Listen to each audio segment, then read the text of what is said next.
What the state is not. The state is almost universally considered an institution of social service. Some theorists venerate the state as the apotheosis of society. Others regard it as an amiable, though often inefficient, organization for achieving social ends.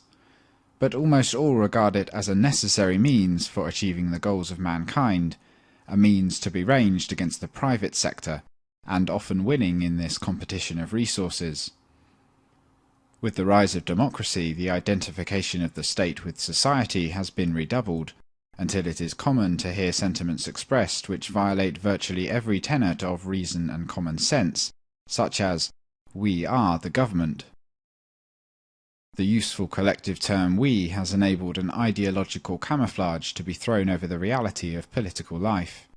If we are the government, then anything a government does to an individual is not only just and untyrannical, but also voluntary on the part of the individual concerned.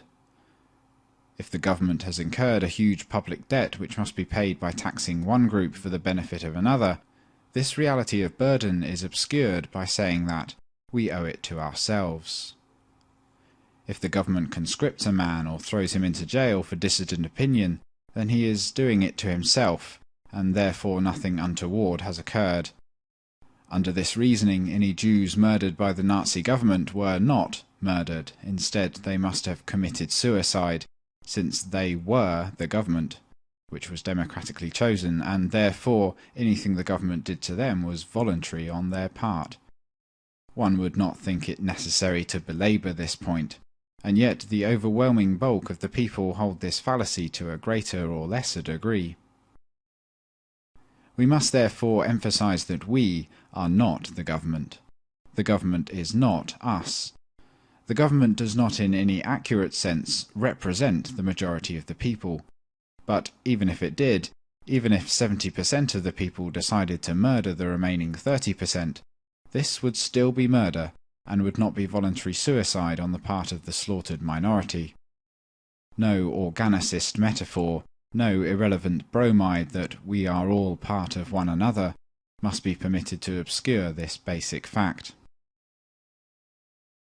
If then the state is not us, if it is not the human family getting together to decide mutual problems, if it is not a lodge meeting or a country club, what is it? Briefly, the state is that organization in society which attempts to maintain a monopoly of the use of force and violence in a given territorial area.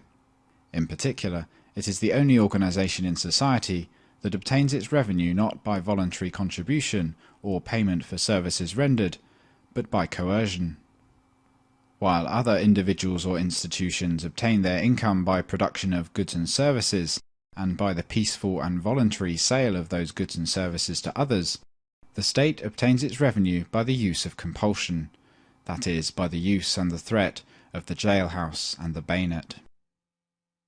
Having used force and violence to obtain its revenue, the state generally goes on to regulate and dictate the other actions of its individual subjects. One would think that simple observation of all states throughout history and over the globe would be proof enough of this assertion.